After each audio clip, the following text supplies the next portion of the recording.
Yo quiero llevarles en esta tarde al Evangelio según San Mateo y vamos a leer una primera porción en el capítulo 6. Mateo, por favor, capítulo 6, a partir del versículo 25. Quiero que ustedes presten atención a esta porción que ya te la tienes que saber de memoria. Primero, porque no es la primera vez que se lee esta lectura en la iglesia.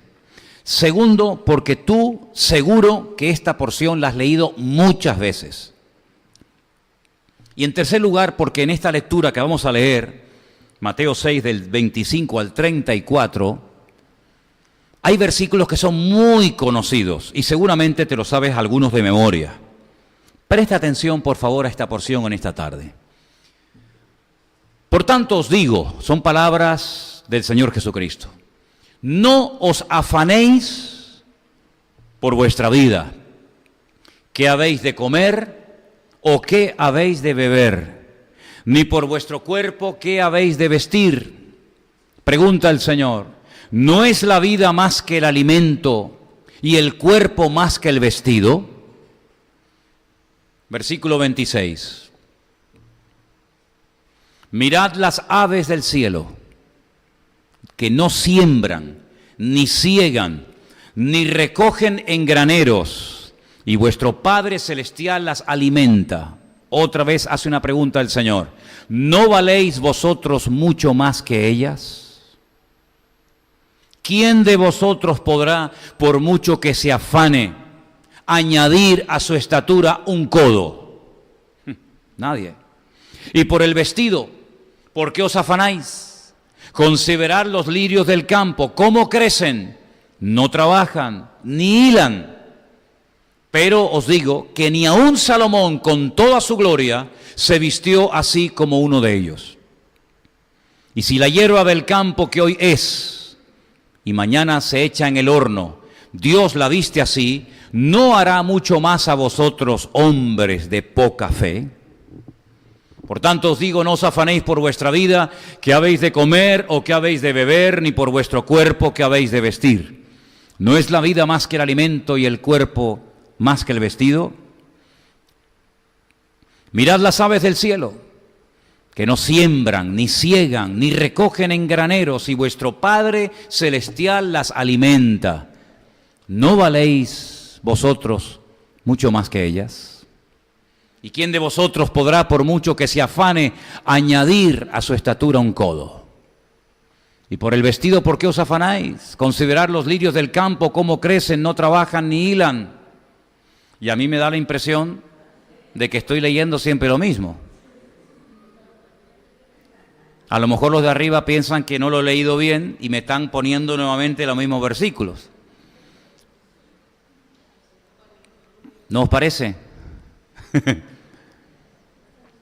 Vamos al versículo 30, Mateo 6, versículo 30, que ya lo leí, el 31, que ya lo leí, el 32. Esto era para a ver si ustedes estaban atentos. Veo que sí. Porque los gentiles buscan todas estas cosas, pero vuestro Padre Celestial sabe que tenéis necesidad de todas estas cosas.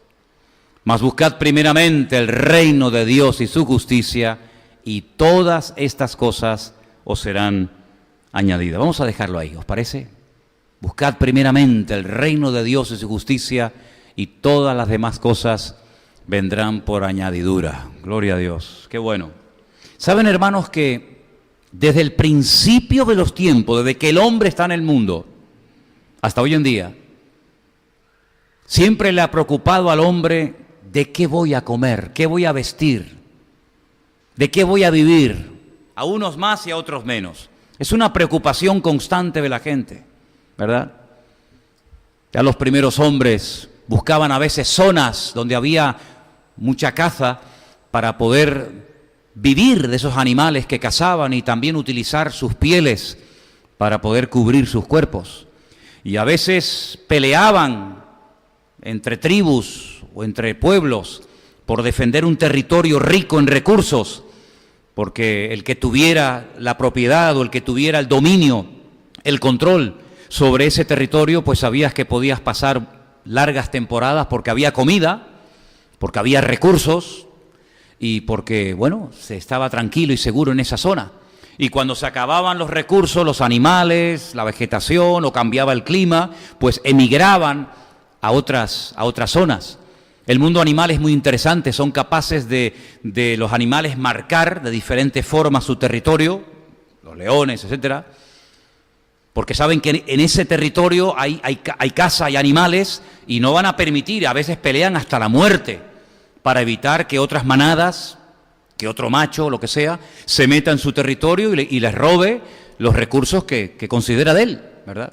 Y es como una preocupación que consciente o inconscientemente todos los seres humanos a lo largo de la historia han tenido. Fíjense, por ejemplo, el pueblo de Israel, el pueblo que más milagros ha visto. No ha habido ningún pueblo, ni lo habrá, que haya visto tantos milagros como el pueblo de Israel. Milagros que incluso Dios los hizo una sola vez. Porque, oye, podemos hablar de sanidades. Gente que fue sanada en el pasado, gente que puede ser sanada hoy en día y gente que puede ser sanada en el futuro. Pero hay milagros que el Señor hizo por ellos que no los ha hecho por nadie ni los volverá a hacer. Vieron cómo el mar Rojo se abría, se partía en dos, para que ellos pudieran pasar por en medio de él. Y cuando los enemigos, en este caso los egipcios, con Faraón y sus ejércitos, quisieron hacer lo mismo, el Señor cerró las aguas y murieron todos ahogados. Las 10 plagas en Egipto. Dios nunca ha mandado 10 plagas seguidas durante casi un año para desmantelar la idolatría, tumbar la arrogancia y la soberbia y el orgullo del faraón, y de esa manera sacar a su pueblo y que le quedara grabado en su mente, que interiorizaran el hecho de que el Dios que ellos tenían era un Dios todopoderoso, que podía hacer milagros por ellos en cualquier momento. Sin embargo, cuando ves a ese pueblo que vio tantos milagros, ves que se preocupaban por ¿y qué vamos a comer? ¿Pero cómo que? ¿Qué vamos a comer? ¿No te das cuenta de que Dios ha abierto el mar Rojo por nosotros? ¿No te acabas de dar cuenta que el hombre y el ejército más poderoso de la época ha sido totalmente destruido? Que el faraón ya no existe más, que Egipto nunca más volverá a ser una amenaza militar para ustedes, que nunca más ustedes volverán a ser esclavos, y se están preocupando por la comida, se están preocupando por el agua, se están preocupando por cosas ridículas. Pues así pasaba, hermanos, así pasaba. Y basta que faltara un día o dos agua para todo el pueblo estar ya pensando tonterías, incluso en apedrear a Moisés, incluso en nombrar a otro líder, a otro jefe, para volver a Egipto. Y no volvían a Egipto porque allí tenían mejores casas o mejores camas, no, sino por la comida. Dice que llegaron a echar de menos la comida de Egipto. Pero como un pueblo que vio tanto la gloria y el poder de Dios se podía llegar a preocupar por la comida. Es que el ser humano es tremendo. Es que el ser humano es increíble. Por la comida el hombre es capaz de matar. Hace muchos años vi una película de unos que iban viajando por una parte y un hombre les robó los caballos, les robó las armas, les robó todo, y el objetivo de la película era tratar de demostrar que dos personas aparentemente pacíficas, amigos entre ellos, que no habían hecho nunca daño a nada ni a nadie, al verse necesitados de comida, al verse necesitados de agua, iban a hacer lo que fuera con tal de sobrevivir. Y así fue. Si personas que aparentemente eran muy buenas, muy educadas, fueron capaces incluso hasta de pelear el uno contra el otro, de hacer cosas increíbles que nunca se les había pasado por la mente, por el hecho de conseguir comida y agua a cualquier precio. Y es increíble, ¿no? Es increíble ver cómo el pueblo de Israel perdía los nervios, perdía la paz. Hablaban de apedrear a Moisés, de volver a Egipto. Se olvidaban de todo lo que el Señor había hecho por ellos, porque resulta que se empeñaban en comer carne y le exigían a Moisés que querían comer carne. Y Moisés decía, pero ¿de dónde voy a sacar yo tanta carne para darles de comer a tanta gente? Bueno, pues el Señor venía y dice que traía codornices, venía un viento y comenzaban a caer codornices en el campamento, dice que el Señor les dijo, ¿queréis carne? Vais a aborrecer la carne, vais a estar hasta aquí de carne, os va a salir la carne por las orejas y por las narices, y dice que ni se agachaban, sino que hacían así, cogían y comían y comían y comían. Y por el agua, ¿cuántas veces perdían los nervios porque no había agua? Y por el maná, cuando el Señor les dijo, miren, va a caer el maná todos los días menos uno, en el día de reposo tranquilícense, relájense. Uy, ¿qué vamos a comer? Bueno, el día anterior va a caer más. Y entonces cojan doble porción, la de ese día y la del siguiente, porque al día siguiente es Shabbat, de reposo. No pueden salir, no va a caer, pero no se lo creían. Y salían al día siguiente esperando que cayera el maná, y el maná ya había caído el día anterior. Es increíble cómo la gente, por la comida, por la bebida, por el vestido, son capaces de volverse locos y desesperarse. Y miren las palabras de Cristo. ¿De qué está hablando Cristo ahí? ¿De doctrina? ¿De ángeles, del cielo, de serafines, de apóstoles, de la evangelización del mundo, de la sanidad de los enfermos, de la restauración de las almas? No, de comida, de vestido, de cosas básicas y elementales. ¿Cómo se pueden los creyentes hoy en día? Porque claro, es muy fácil criticar a los que nos precedieron, ¿no? Es muy fácil decir, mira cómo eran los judíos y mira cómo se quejaban. ¿Y nosotros? ¿Y nosotros?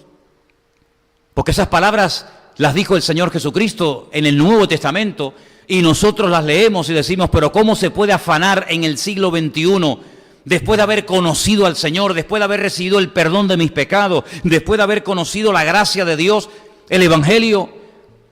¿Cómo me puedo yo afanar por la comida, por la bebida? Pues es así. Y él pone ejemplo, dice, mira, la hierba del campo sale hoy, mañana la echan al fuego.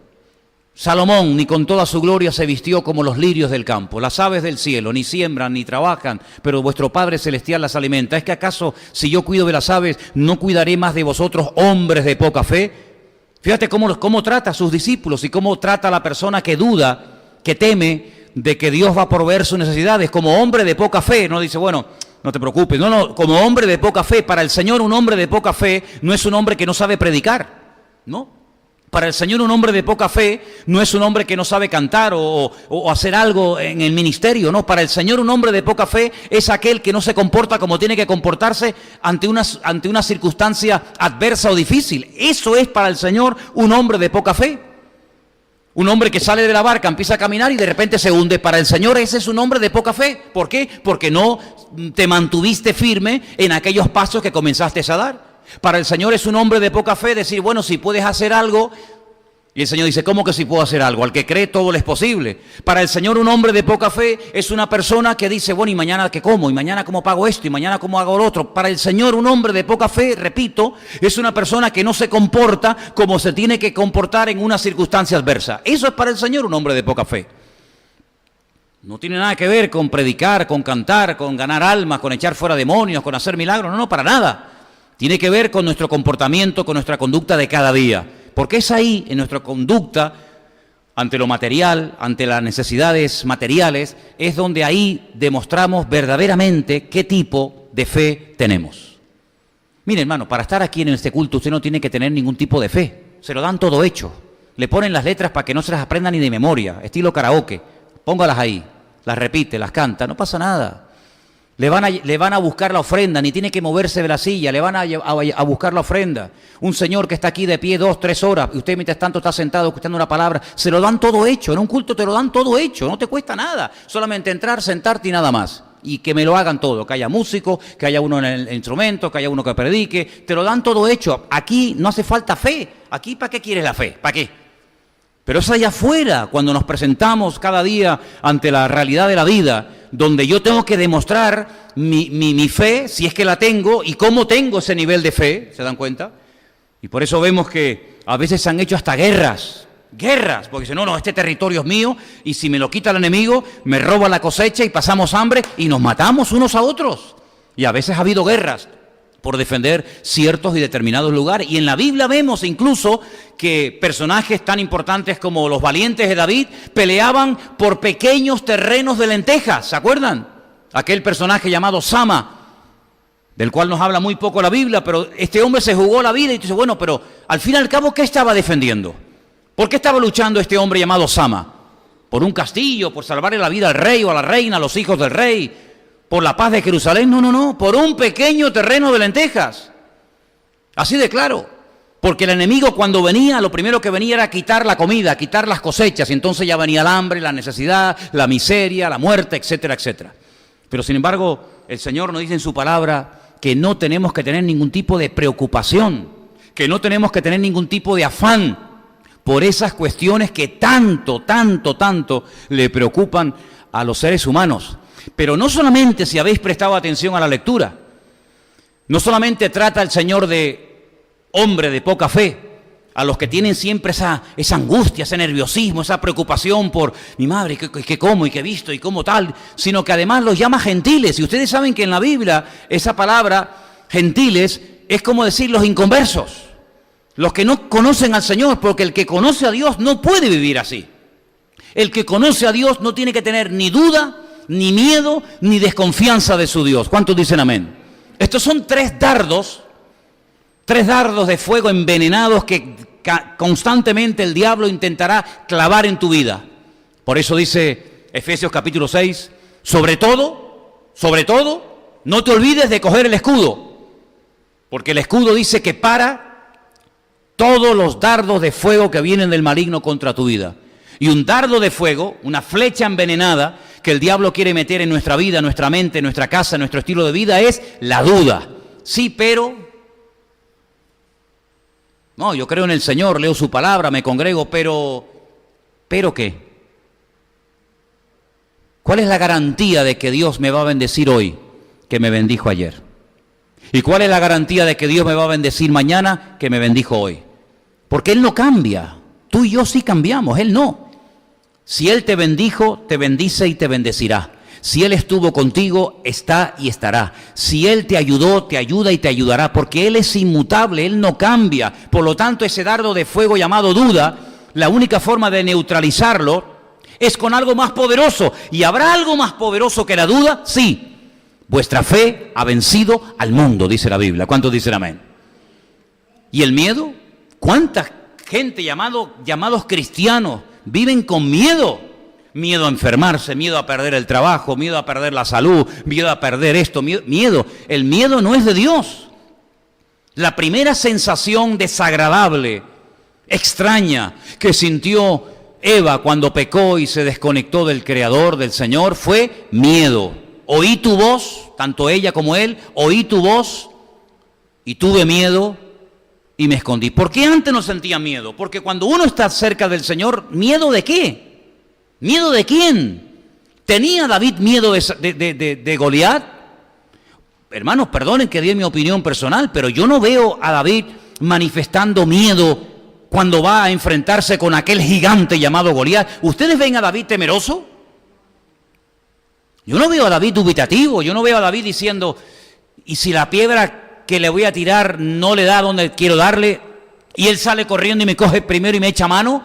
Yo no veo a David dudando, sino al contrario, antes de entrar en combate, comienza a decir cosas tremendas. Hoy te cortaré la cabeza. Muchachos, cállate, que lo vas a provocar, déjalo tranquilo. Y tu carne la comerán las aves y las bestias del campo. Y todo Israel sabrá que en Israel el que manda es el Señor. Él está hablando fe, él está preparando la atmósfera, está preparando el terreno. Y claro, esa atmósfera de fe hizo que aquel gigante, humanamente hablando, imposible de derrotar, cayera tumbado al suelo y nunca más se levantara. ¿Cuántos dicen amén? Entonces, el dardo de fuego del miedo, de la duda, va a venir. Pero hay un dardo envenenado que al diablo le encanta usar. Yo creo que es el que más usa y el que más le gusta. Porque aparte de eso, en los cristianos es el que muchas veces penetra. ¿Y saben cómo se llama ese dardo envenenado? La queja. ¿Conocen a Doña Queja? ¿La conocen? Despídala. No le dé la bienvenida a la queja en su casa. Porque la queja es un veneno, es el cáncer del espíritu que mata la fe del creyente, el quejarse todo el santo día, por cualquier cosa, da igual, la idea es quejarse. Y la queja mata la fe. La queja no es de Dios.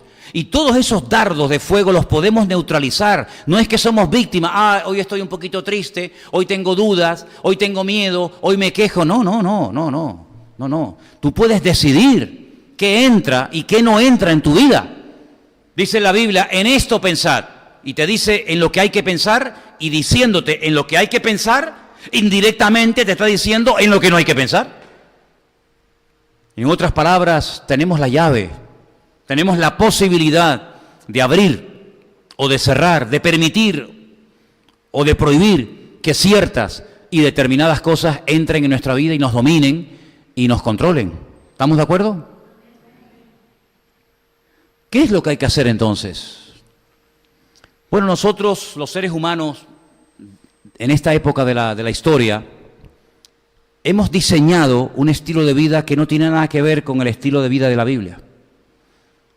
Empezando por la comida, que generalmente hemos decidido, no sé desde cuándo, pero hemos decidido que como mínimo hay que comer 3 veces al día, ¿no? Desayuno, almuerzo y cena. Y después entre comida y comida lo que entre, ¿no? Pero ¿cómo se vivía en los tiempos de la Biblia? Con 2 comidas al día.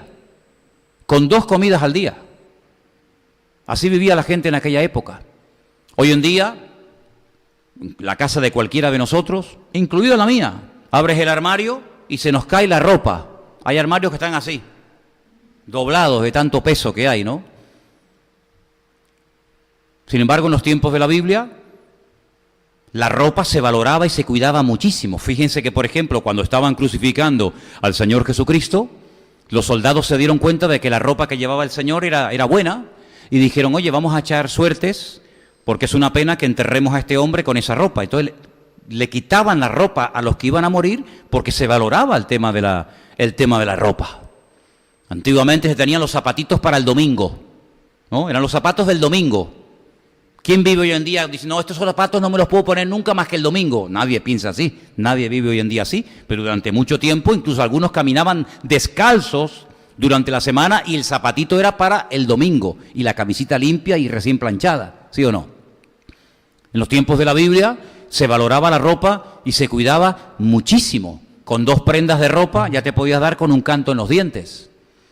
Pero había algo también muy interesante y es que la gente dependía, si no de la naturaleza, de Dios. Y eso se ha ido perdiendo. Hasta el punto que cuando nosotros leemos, y lo vamos a leer ahora en Mateo 6, la famosa oración del Padre Nuestro, fijaros que hay algo muy interesante que ahí se nos enseña, que quiero que prestes atención en esta tarde. Mateo capítulo 6, a partir del versículo 13. Dice así la palabra de Dios.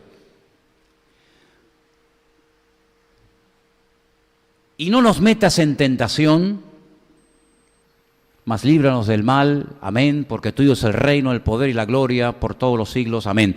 Ponme, por favor, pónmelo desde el principio, el Padre Nuestro, si no te importa. Porque hay una frase que tiene que ver con la comida, con lo que estamos hablando en esta tarde. Ok, vamos a arrancar. Cuando oremos nosotros, no seamos como los hipócritas, porque ellos aman el orar en pie en las sinagogas y en las esquinas de las calles. Esto todavía se puede ver, todavía esto se puede ver, aunque parezca mentira. Para ser vistos de los hombres, de cierto os digo que ya tienen su recompensa. Mas tú cuando ores, entra en tu aposento, cierra la puerta, ora a tu Padre que está en secreto, y tu Padre que te ve en lo secreto, te recompensará en público. Y orando no uséis vanas repeticiones, ¿no? Conocemos esas oraciones repetitivas, ¿verdad? Como los gentiles, que piensan que por su palabrería serán oídos. No os hagáis pues semejantes a ellos, porque vuestro Padre sabe de qué cosas tenéis necesidad antes de que vosotros se las pidáis. Vosotros pues oraréis así. Ahora leemos el famoso Padre Nuestro que dice: Padre nuestro que estás en los cielos, santificado sea tu nombre. Venga a nosotros tu reino, hágase tu voluntad, como en el cielo, así también en la tierra. Y ahí viene el texto para mí clave de lo que estoy hablando en esta noche. Léelo conmigo. El pan nuestro de cada día, dánoslo hoy. La comida de hoy, dámela hoy. Eso es lo que nos enseñó el Señor. Pero cuando tú te vas a trabajar, tú no trabajas para que te paguen ese día y ese día puedas comer. No. Aquí, por lo menos en España, se trabaja para que te paguen el mes. No se trabaja por un día. Sin embargo, en la Biblia, tú te vas a dar cuenta que había gente que trabajaba un día y al finalizar el día se le pagaba el día de trabajo. ¿Te acuerdan cuando los labradores fueron a la viña? ¿Cuánto has trabajado? ¿Tantas horas? Toma.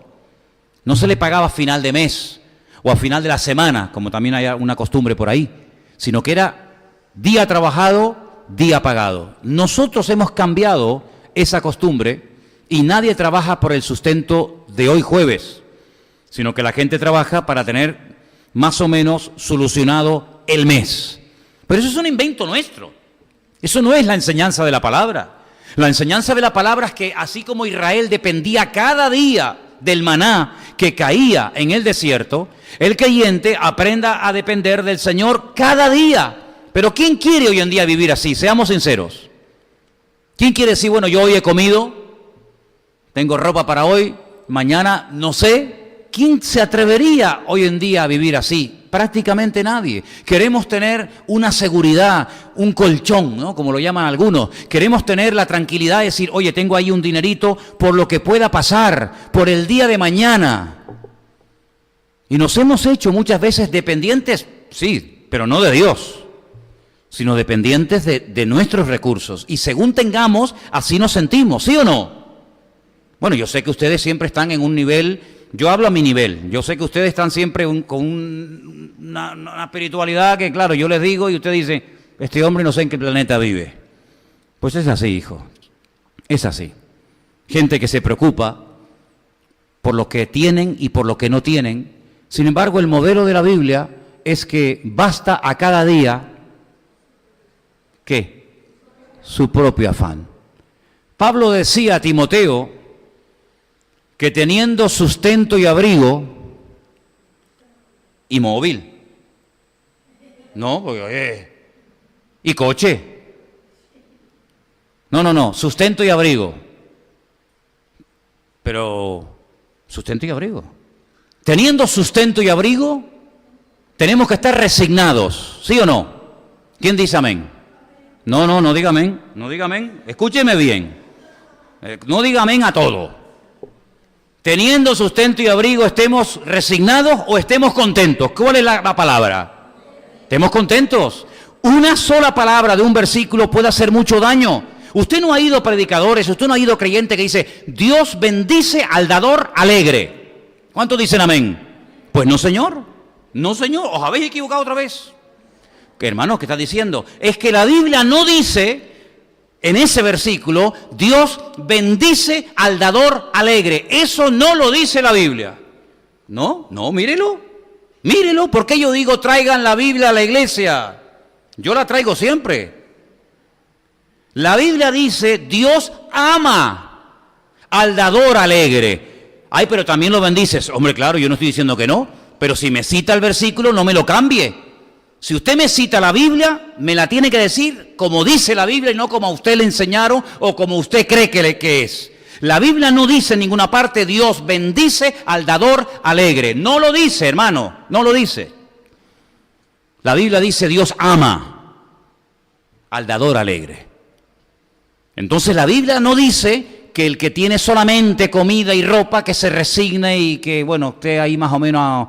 No, la Biblia dice que estemos contentos, satisfechos, alegres. ¿Con qué?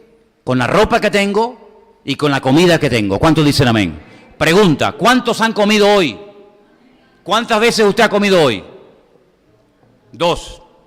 Desayuno y almuerzo. ¿Nadie merendó? ¿Ve? Hombre, ya sabía yo. Ya vas 3. ¿Vas a cenar? ¿No te digo yo? 4. Y algunos me han dicho que de vez en cuando, por la noche, no sé lo que les pasa, les entra una cosa que tienen que ir a la nevera y lo que agarren, da igual si el pollo está frío, crudo, lo agarran y se lo comen. Como están medio sonámbulos, y algunos hasta de noche se levantan y comen. Y la Biblia dice que si tenemos la ropa y si tenemos comida, tenemos que estar contentos con esto. Porque yo les quiero recordar, lo que a veces parece que sabemos, pero que nos hacemos los locos, que hoy ha habido miles de personas en el mundo que han muerto, no de frío, no en una guerra, que también, sino de hambre. Hoy ha muerto gente en el mundo de hambre, niños, adultos, gente hoy ha muerto de hambre en el mundo. Y yo personalmente, yo no sé si esto es bueno o malo, pero yo tengo que contar la realidad. Yo no sé lo que es pasar hambre. Yo no he pasado nunca hambre. Yo no he pasado nunca hambre. Puedo comer más, puedo comer menos. Yo me crié en mi infancia en Venezuela y vivíamos de maravilla. Y yo no sé lo que es el hambre. A lo mejor algunos dicen, pues yo sí sé. Bueno, pues oye, ya sabe usted más que yo.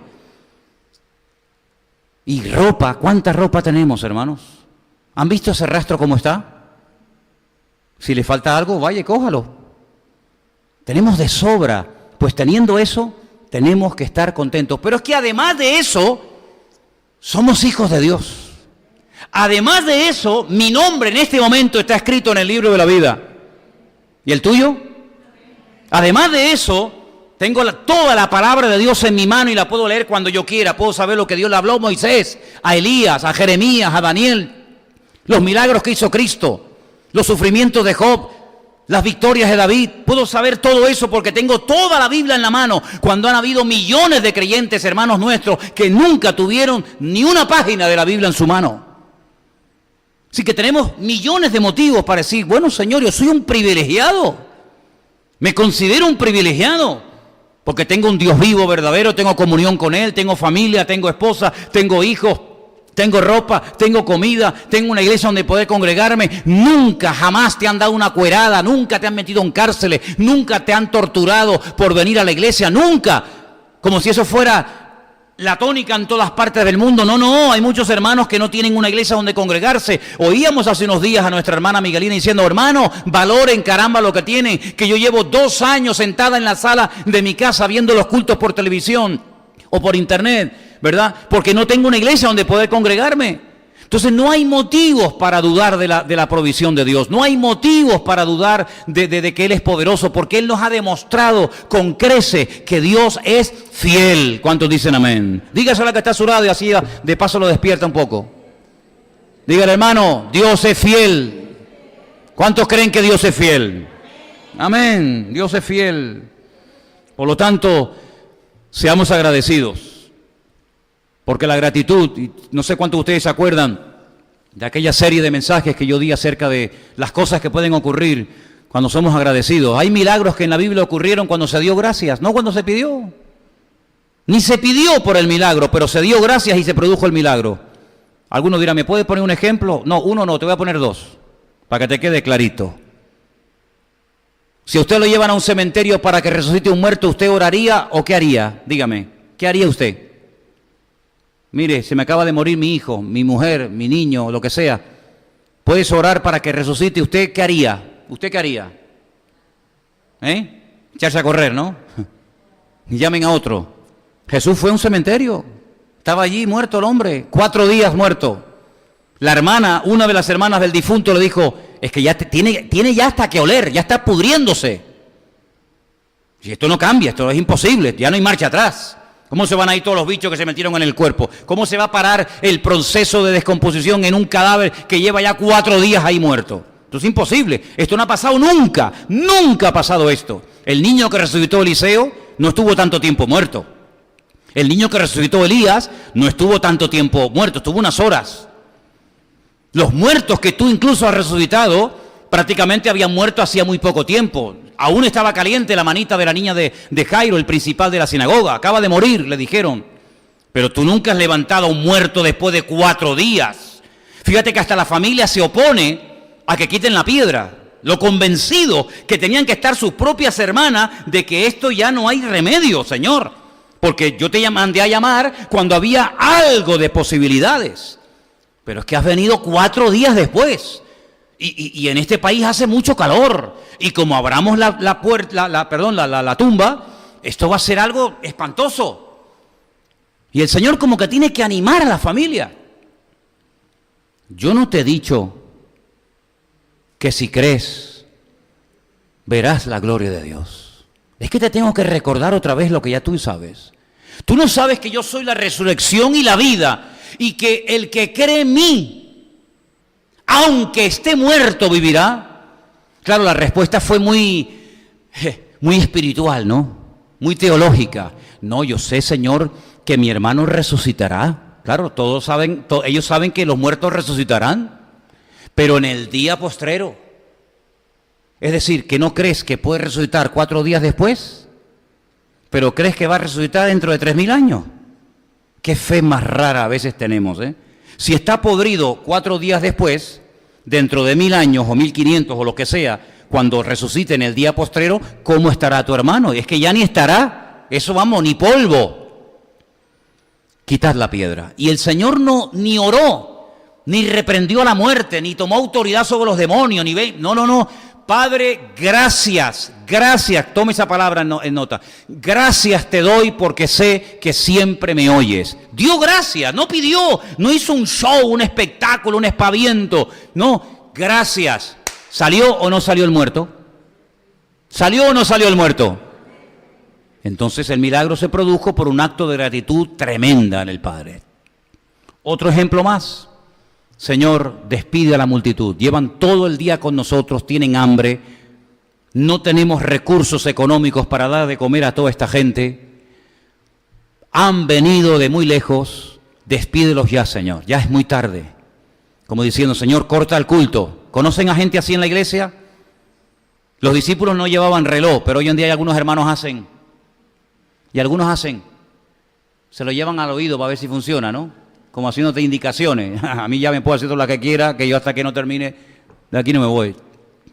Y el Señor dice, no se vayan. ¿Por qué se tiene que ir la gente? ¿Por qué se tiene que despedir a la gente cuando están tan contentos? Hay un ambiente tan bueno. Señor, porque tienen hambre y no tenemos recursos. Y uno de ellos, el matemático del grupo, dice, ni 300 denarios nos llegarían para dar de comer a tanta gente. ¿Y qué son 300 denarios?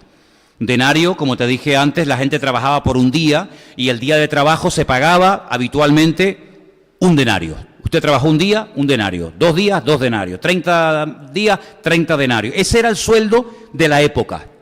Era lo que se pagaba por un día de trabajo. Y este hombre dice, ni 300, y casi el sueldo entero de un año. Qué rápido sacó cuentas, ¿eh? El sueldo entero de un año no serviría para dar de comer a esta gente. Además, si tuviéramos dinero, comerían hoy, pero mañana otra vez hay que buscar dinero. Eso es lo que pasa cuando le das a uno dinero hoy y mañana te lo encuentras otra vez en la misma esquina pidiendo. Es que es normal. Y pasado otra vez. Pero el Señor dijo, mira a ver si hay algo por ahí. Y encontraron a un niño, pobrecito, estaría todo el día llorando, porque le robaron la merienda, le quitaron la merienda. Señor, hemos encontrado un niño, a lo mejor el chico la tenía escondida, ¿no? Que tiene unos cuantos panes y unos cuantos peces, pero alguien dijo, pero ¿esto qué? Esto no es nada. Y el Señor dijo, esto vale. Y dice que dio gracias. Léalo en su Biblia, hermanos. Pone la misma que la mía. Dio gracias. Y cuando dio gracias, empezó a partir. Y a partir, ese milagro sí me hubiera gustado a mí verlo. Ese sí me hubiera gustado a mí verlo, porque lo partía y no se gastaba. Pero bueno, ¿cómo? Y venga a partir, y venga a partir, y venga a partir, y venga a partir. Y dice que hasta sobraron cestas enteras llenas de pedazos, de panes y de peces, porque dio gracias. Luego hay cosas en la vida que a lo mejor no han cambiado, porque todavía no hemos desarrollado esa virtud, que para mí es una virtud, de ser agradecidos y decir, Señor, te doy gracias por lo que tengo y por lo que no tengo. Te doy gracias por lo que entiendo y por lo que no entiendo, pero te doy gracias porque la gratitud mata al dardo de la queja que el diablo manda contra nuestra vida. ¿Cuántos dicen amén? Así que, hermanos, el pan nuestro de cada día nos enseñó el Señor a pedir en el Padre Nuestro, pues hagámoslo. Hagámoslo. Mañana cuando te levantes por la mañana, Confía de que el Señor te va a proveer el alimento y te va a proveer todo lo que tú necesitas, lo que tú necesitas. Tal vez lo que no necesites te gustaría tenerlo, pero el Señor no tiene ningún compromiso con nosotros de proveernos, de darnos lo que Él no considera necesario y oportuno. Por lo tanto, confiemos en Dios.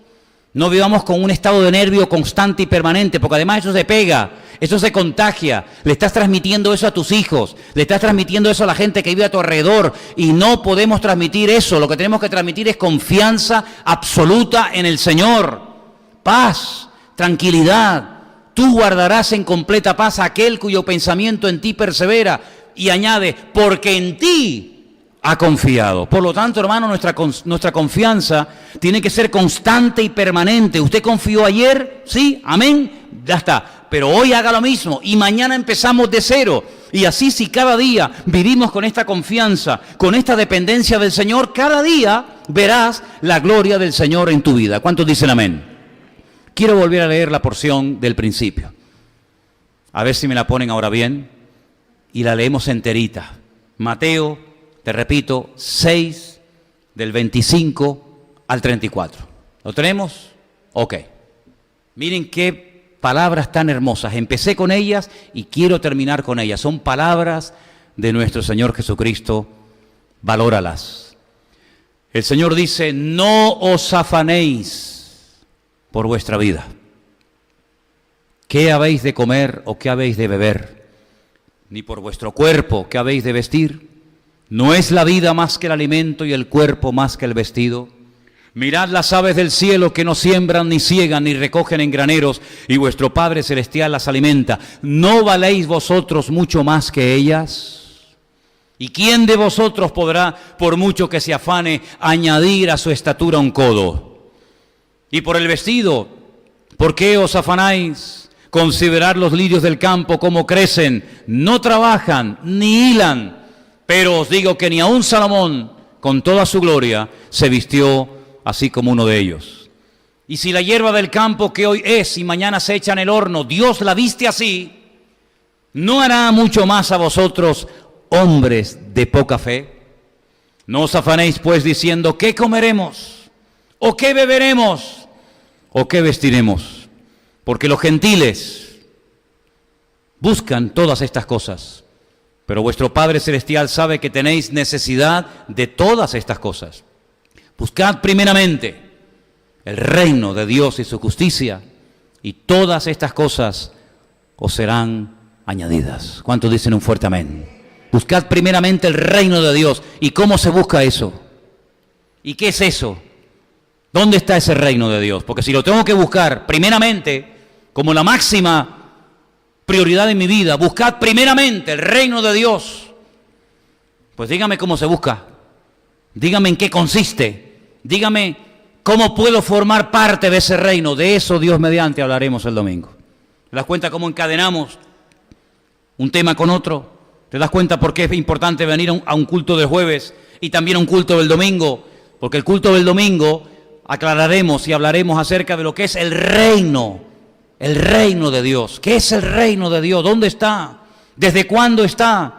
¿Se puede formar parte? ¿Se puede ver? ¿Se puede tocar? ¿Se puede medir? ¿Dónde está ese reino? ¿Qué características tiene? ¿Quiénes forman parte de ese reino? ¿Y quiénes están totalmente excluidos de ese reino? ¿Cuándo empezó? ¿Cuándo terminará? ¿Quién es el rey de ese reino? Etcétera, etcétera. Hay tantas cosas que podemos hablar sobre acerca del reino de Dios. Y si tenemos que buscarlo, lo mejor es que lo conozcamos cuanto antes, ¿no les parece? Para que de esa manera nosotros hagamos las cosas como Dios espera de cada uno de nosotros. Vamos a orar en esta tarde. Cierra ahí tus ojos donde estás. Vamos a orar y pedir la bendición del Señor y pedirle a Él que nos enseñe a vivir sin afán, sin nerviosismo, sin preocupaciones, tranquilos, en paz. El Señor hará que lo imposible se haga realidad. Dormimos y vivimos en paz, tranquilos. Cuando venga la angustia, cuando venga el nerviosismo, cuando venga el dardo envenenado del maligno, lo vamos a neutralizar porque sabemos cómo lo podemos hacer. Por lo tanto, hermanos, confiemos en el Señor. Él está con nosotros. Él nunca nos abandonará.